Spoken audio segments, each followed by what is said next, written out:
Hello everyone, the package reviewer here, and I want to make something clear before I start the rant. I know I should have said this a long time ago, but I am not taking requests for rants, since 1, when I did rant on people requested from others, it didn't really go too well. And 2, now that I have a bigger viewer base, I don't really want to be bombarded with requests. So, new rule. If you request someone for me to rant on or ask when my next video will be coming out, your comment will be hidden. And if you continue to do that, you'll be blocked. This is relevant to the review because this user I'm ranting on has been rather A-loggy when it comes to being a fan of me. And that user goes by JekyllAndHydeChannel. And since I haven't had a proper collab in a while, this one will be featuring the Letterboxd critic herself, Generica Kitty. Hello everyone, it's me, Kathy here. One box joins another box for this video. Now, let us begin talking about the channel of Jekyll and Hyde that is ironically not a YouTube channel.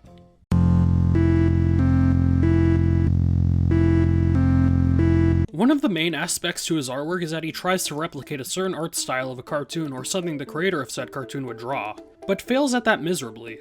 If you want to truly emulate the style, use a reference of said style or research some aspects of the style. I mean, that doesn't look like what a duck would look like in the Loud House style. Having a SpongeBob nose doesn't change anything, and most importantly, you'll never see it coming. His art is rather sloppy. These pictures look like something you'll see a little kid hang up on the fridge. The characters look dead-eyed and wonky, the pictures lack detail, and they have noticeably thick scribbles. He can also be lazy, like here's this Banana Splits as Lalo's characters. If you're thinking, well, this isn't too bad, it's because he stole it and only edited it to make one of the characters' arm rise up. And he also made car mermaids. What the fuck?! And that is really our 2 cents on his art, but trust me, there is more to come.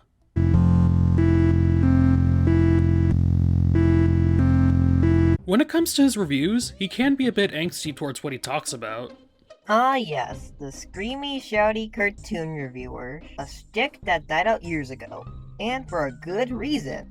A perfect example is how he greatly exaggerated how bad the 2015 Peanuts movie is by saying that the fact that some people like the movie makes them want to commit suicide. Totally not being overly dramatic, are ya? His comparisons are apples and oranges as well. Like, he randomly compared this to the 2012 Three Stooges movie. Wait, this isn't the first time I tackled a user like this. My god, I'm getting deja vu now. One creator he has a huge hate boner for is Maxwell Adams, just because he doesn't understand what true horror is. He even reviewed almost all the cartoons he has been involved in one of his lists. Let's just take a gander of what he has to offer. Let's begin with The Grim Adventures of Billy and Mandy, which is easily my most hated cartoon of all time, along with DuckTales 1987 and Tom and Jerry. The Grim Reaper isn't even the Grim Reaper, he's a mutated Gru. What the fuck is a mutant Gru? I tried googling it and all I got was stuff related to diseases. He's not the badass we know and love, he's just softer than the average guy. So as much as Grey Eagles gives it his all, he's just stuck playing weird depressed man and not the Reaper. To be fair, Grimm wanted to kill Billy and Mandy in the most horrible ways, so technically he still is a merciless being like you claim. Granted, he does possess powers that contradict the concept of death itself, but those powers are used for Billy and Mandy to go on wacky failure adventures. The show also tries to copy catchphrases from Scooby-Doo and Courage the Cowardly Dog, but this show's catchphrases end up as plagiarism, and that only makes me infuriated that the writers would try to copy catchphrases from better cartoons. About the catchphrase, there were literally only 2 episodes I can name off the top of my head. The first was in the episode Reef Walking, and the other was in the Candy crossover. Not exactly catchphrases if they were only in 2 episodes. If there were supposedly more, then why the fuck didn't you give me examples? Like, this convinces me you didn't even watch the show. I just have to get this out of my mind. Chowder is one of the annoying, most incomprehensible cartoons I've ever seen. It offers no creativity or originality. The characters are beyond annoying. The artwork is terrible, and the voice acting is a complete and utter disgrace. It's like watching Coconut Fred's Fruit Salad Isle again. I mean that literary too, because that show seems to be inspired by that horrendous ways of animation at almost every turn. What is the correlation between the two? Yeah, they're both centered around food, but the characters in Coconut Fred literally are food, while Chowder has characters named after food, and even has wacky made-up food as well. No creativity, huh? Oh, and the main character is so annoying that I wanted to punch him and stomp on his face throughout the entire show. Also, again, the show tries to rip off Ratatouille and make it more edgy. Aw yeah, that was my favorite Chowder episode. The one where Chowder pulls out an AK-47, blasting a fence 7-fold of My Chemical Romance. Fucking edgy, am I right? Fishhooks, which was the worst out of Maxwell Adams. tries to be Phineas and shit in the ocean rather than do anything on its own and is a Big, fat, nothing. Again, how are those shows similar in any way? Fish Hooks is centered around high school drama, and Phineas and Ferb is just two boys inventing shit and getting away with it.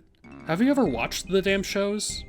And Bunnicula. Bunnicula is one of the biggest disgraces to a novel series I've ever seen. Unfortunately, I don't blame the creators for making this into a TV series, but the creator didn't even try, and I blame Cartoon Network for making this into a television series, and Maxwell Adams, who is the worst creator in the industry. With Bunnicula, Maxwell Adams did not have any permission to write the series. Didn't care how Bunnicula was told and decided to tell the creator to go fuck herself and turn a novel series into a television series. It could have been made into TV specials, but no, fuck that. Maxwell Adams wants the creator's show to be a TV series. Creator's show into a TV series? Would you think that's redundant?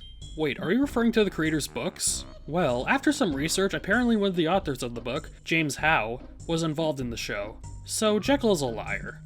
I mean, bitch, are you fucking serious? And second, if you want this to be a good show, get John R. Dilworth to write for you. Not this fat fuck who likes to rip off other cartoons. Okay, here's a pro tip for any potential critics out there. If you're going to call something a ripoff or compare a show you like to a show you hate, at least make comparisons on how one succeeds and how the other fails. Boy George himself said it best. It's not who did it first, it's who did it best. Not to mention, Maxwell Adams is also racist against African Americans. To give you a big example on why he's racist is because he had used the blackface gag not only once, but twice, both in Who is the Owl Knight and Ghost Pepper. Yeah, it's true that he actually thought the gag would be phony and showed to children. If that actually did happen in the show, it would have gotten cancelled. Trust me, I watched both episodes to see for myself. And I didn't see any big red lips, just a face covered in ash. I bet you assumed it was racist just because of that one South Park episode with the black snow. Okay, everybody get in a line so I can whoop all your ass. Size, if I was to sum this up in 2 words, it would be boring and offensive, much like Bob Clampett's shorts. The Looney Tunes shorts where Bugs Bunny and Daffy Duck are shown as terrorists. I hated every single second of it and I wanted to just end already. Well, your wish has been granted. It got cancelled in 2018, so I guess that'll end racism once and for all. Now, looking at his Dan Vs. review, he thinks it's inappropriate for kids just because it has quote-unquote torture porn and mild swearing in a few episodes. Yeah, the show is rated TV PG for a reason, you know. It all ain't sunshine and rainbows, you dingus. The last review we'll be taking a look at is his Phineas and Ferb review. Hold on tight, because it's gonna be a roller coaster of shits. While some of you may think that it does belong on this list with only one redeeming quality and definitely not at the number 1 spot, well, there are very good reasons why I hate this miserable excuse for a Disney cartoon so much. Here it all plays out with my hatred for this one. Phineas and Ferb is not just the number 1 worst cartoon of all time, it is my most hated Disney cartoon along with DuckTales 1987 and Snuggums and Me 1995. Fucking period. I have never seen a cartoon this bad, characters this unlikable, rip-offs this gigantic, artwork this way too much colorful, and such a lack of fucking imagination in my entire life. Nothing about it works. Countless amounts of writers of Family Guy put little to no effort into it and the artwork is atrocious. Everything about this show is atrocious. Okay, 2 problems with your statement. First off, how do you justify hating this show for being too colorful when some shows you like are just as colorful? And second, have you ever seen any unfunny cutaways in the show? The premise about 2 kids building stuff and trying to impress their friends is so fucking stupid and inept that even Gendy Tartakovsky, Walt Disney, Klesky Supo, Craig McCracken, and Tex Avery can think of better ideas than this miserable donkey shit. That is pathetic. Doesn't a certain cartoon have a premise where someone invents stuff as well, being made by your precious Gendy Tartakovsky, hinting your favoritism for him? The only good performance in the show was Ariel Winter's performance, but since every character in the show has no strict performance and the main characters are the worst to ever grace a cartoon. Let me guess. The characters like to smoke pot, eat poop, drink their own pee when they're thirsty. Every actor put no effort into the show except for her, therefore her performance doesn't count. Come on, at least give D. Bradley Baker some credit for making the iconic platypus noise. Perry! The show rips off almost every element and every character design from almost any show that it could get its hands on. If you've seen Dexter's Laboratory, The Wild Thornberrys, Kim Possible, Scooby movies, Spy vs. Spy, Totally Spies, any of the Disney Renaissance movies, Peter Pan, Courage the Cowardly Dog, Tex Avery's cartoons, and Looney Tunes, you have seen everything the show has to offer. In other words, nothing new. Honestly, it feels like you're just throwing darts at a dartboard to choose cartoons to bring up.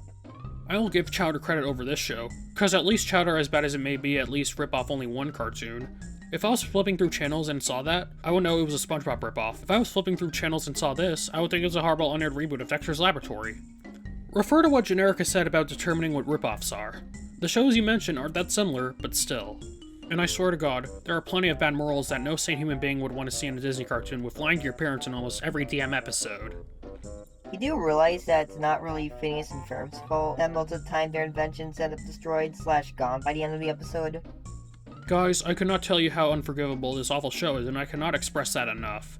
It's the worst cartoon I've ever seen in my life. Phineas and Ferb is without a shadow of a doubt, in my mind, the absolute worst cartoon ever made, hands down. So, what are your picks for the top 15 worst cartoons ever made, watchers? Be sure to leave me a note and be sure to tune in for Volume 2 of my best and worst cartoons list coming soon. We don't want to watch Mojo Wannabe, thanks. All I have to say about his reviews is that he jumps to conclusions so much, and is kind of overly dramatic towards certain aspects of cartoons. It's also worth mentioning how he disables comments on some of his reviews, and he justified it by saying that the notifications won't distract him from work. You do realize you can just mute the notifications, right?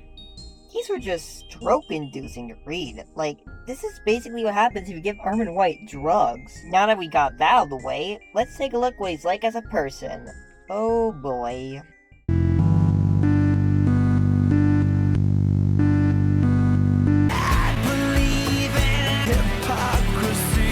Well, I certainly don't believe in fathoming this guy's double standards.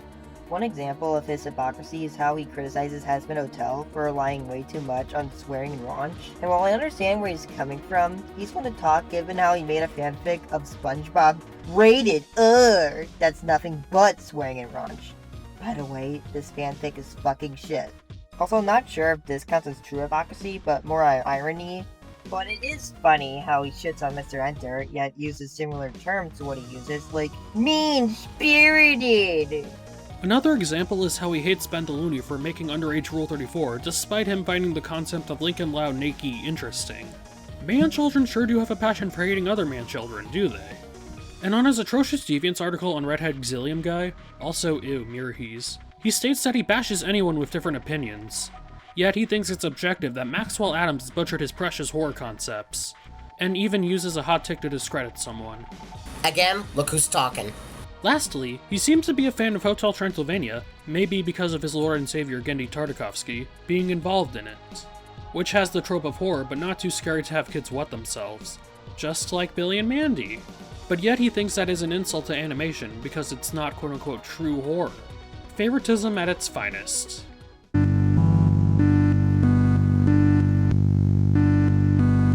JekyllAndHyde is rather infamous for spreading bullshit drama around DeviantArt.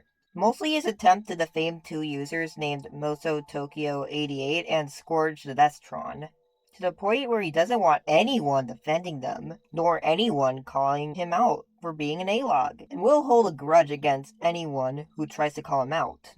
He's also desperate to have people be aware of how scummy these users are. Look, most people I ran on are very scummy and deserve negative attention, but you don't see me boasting about how everyone in existence need to acknowledge their wrongdoings. Besides, given what you said about those users, they don't seem to be that problematic compared to people like Nugget or Henry. Plus, hating someone because of what shows they like or hate ain't cash money of you.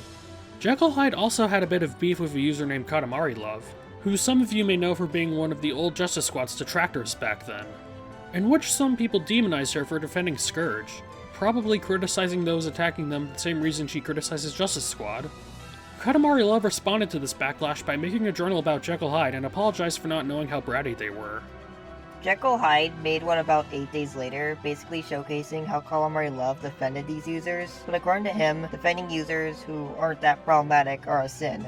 And he thinks that getting further notice from her, whatever the fuck that means, would get her to stop defending those users, despite how she realized her mistake. To be honest, this didn't really help his credibility, given how he doesn't link any links to what she did, let alone screenshots.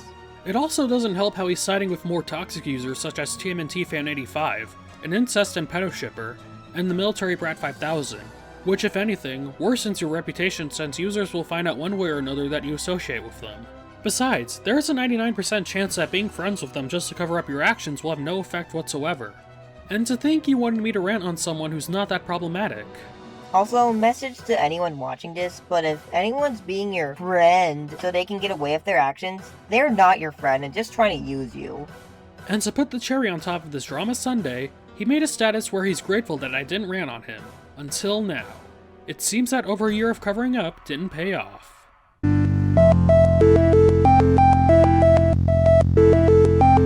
Well, what did we learn today? That trying to antagonize people won't get you very far. This was pretty much a lesson to any of my fans watching this, but please, do not act like Jekyll. No one wants to be a Jekyll. Okay, for the advice, stop trying to demonize users and make yourself look like a better man. All it does is make you look like an A-log. Like, come on. There's still a pandemic around. We don't need you spreading dirt. Also, try to improve your art and reviews. Maybe actually study a style if you're going to draw it and try to better your points. Anyways, this was a fun video to make. I'm the Litterbox Critic. I'm signing out. Kroger. Fresh for everyone. And this is the Package Reviewer signing off.